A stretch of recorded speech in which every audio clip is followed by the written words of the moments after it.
नमस्कार, मी आहे पूजा. तुम्हा सगळ्यांचं माझ्या चॅनलमध्ये म्हणजेच पूजाची दुनिया या माझ्या चॅनलमध्ये खूप खूप स्वागत आहे. आणि आज ना मामाच्या घरी मी गेले होते, म्हणजे आईला, आत्याला मामाकडे आम्ही सोडून आलो होतो. आणि मी आणि बाबा आम्ही परत आलो होतो. तर येताना थोडा जरा जास्त उशीर झाला होता आम्हाला. आणि तिकडनं आल्यानंतर मग मी संध्याकाळच्या आधीच थोडं म्हणजे दुपारच होती, दुपार आणि संध्याकाळचा मध्यवेळ असा. तर त्यावेळेत मस्तपैकी अ, देवासाठी म्हणजे आज तुळशीची लग्न लावणार होते मी. तर त्यासाठी फुलं सगळी तोडून घेतलीत आणि इथे मस्त जास्वंद, सदाफुली, कण्हेर आणि पिवळी शेवंती असे या ठिकाणी मस्तपैकी अशी फुलं तोडून घेतली. कारण मग मी म्हटलं की संध्याकाळच्या आधी सगळे फुलं आपण तोडून घेऊया आणि असं समोर येऊन तुम्हाला दाखवलं सुद्धा. तर आज आपण ऐकूया ना, की तुळशीचे विवाह आपण का आणि कशासाठी करतो?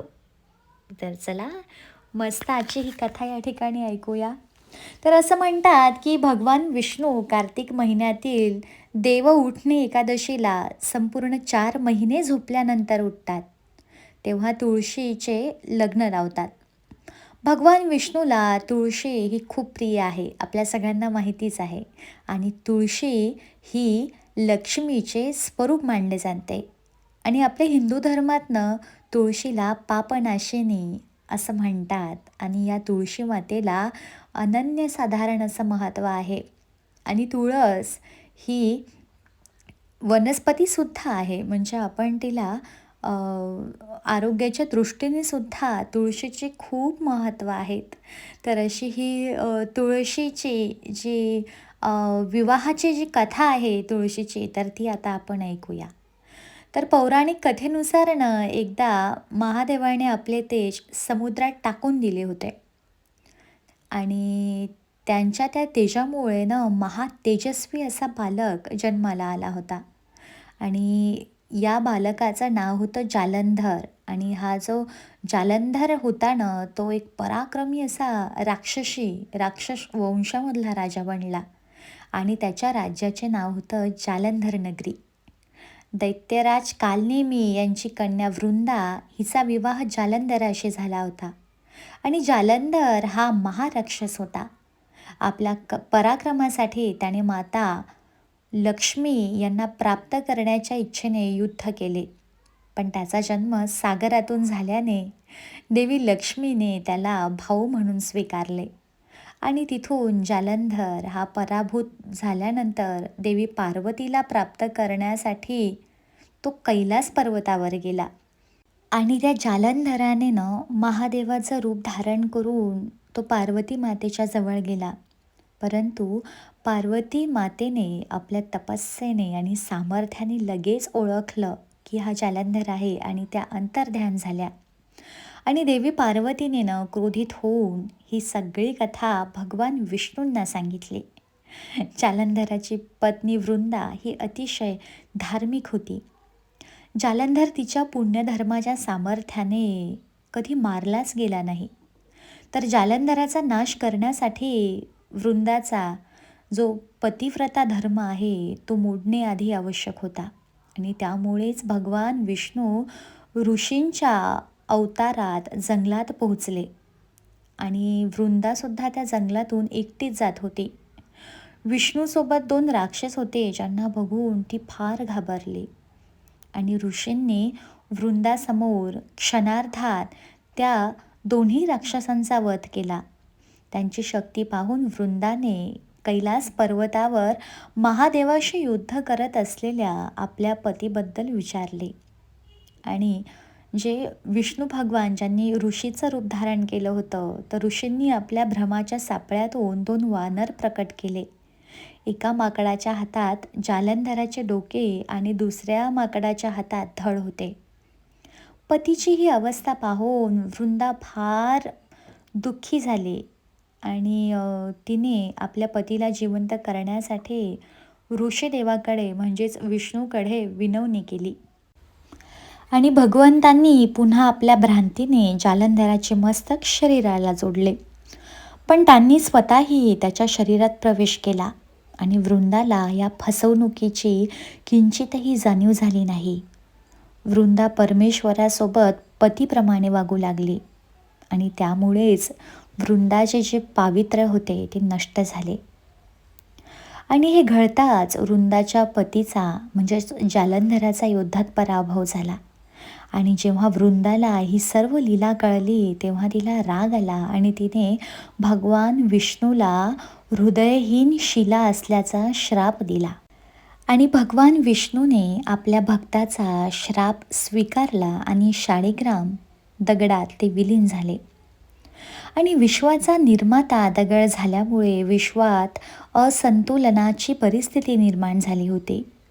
असे झाल्याने सर्व देवतांनाही वृंदाची भगवान विष्णूंना शापातून मुक्त कर अशी सगळ्यांनी प्रार्थना केली. आणि वृंदाने भगवान विष्णूला श्रापातून मुक्त केले आणि स्वतः आत्मदाह केला. आणि जिथे वृंदा भस्म झाली तिथे तुळशीचे रूप उगवले होते. भगवान विष्णू वृंदाला म्हणाले, हे वृंदा, तुझ्या पवित्रतेमुळे तू मला लक्ष्मीपेक्षाही प्रिय झाली आहेस. आता तुळशीच्या रूपाने तू सदैव माझ्यासोबत असशील. तेव्हापासून दरवर्षी कार्तिक महिन्यातील देव उठणी एकादशीचा दिवस तुळशी विवाह म्हणून साजरा केला जातो. आणि जो तुळशी विवाह माझ्या शालिग्राम रूपाशी करेल त्याला परलोकात विपुल यश मिळेल आणि अपार कीर्ती मिळेल असा आशीर्वाद भगवान विष्णूंनी सगळ्यांना दिला. आणि तेव्हापासनं आपण सगळेजण तुळशीच्या लग्नाचा हा जो उत्सव आहे हा एकदम थाटामाटामध्ये मस्तपैकी पार पाडतो. तर अशी ही तुळशी मातेच्या लग्नाची कथा होती. आणि या ठिकाणी तुम्ही बघू शकता की किती सुंदर अशी हे जे तुळशी वृंदावन आहे हे मी आधी सजवलं. छानपैकी त्याला मस्त धुवून घेतलं, रांगोळी काढली आणि शृंगाराचं सगळं सामान आणलेलंच होतं. तर ते शृंगाराचं सामान छान तुळशी मातेला अर्पण केलं. त्यामध्ये मंगळसूत्र होतं, हिरव्या बांगड्या होत्या, चुनरी होती, गजरा होता. आणि इथे तुम्ही बघू शकता लख्ख मस्त अशी ही जिथून समया लावलेल्या आहेत तर त्या आता इतक्या सुंदर दिसत होत्या ना.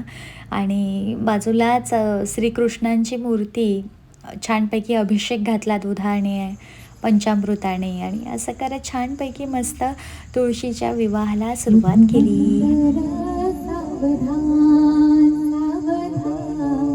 शुभमंगल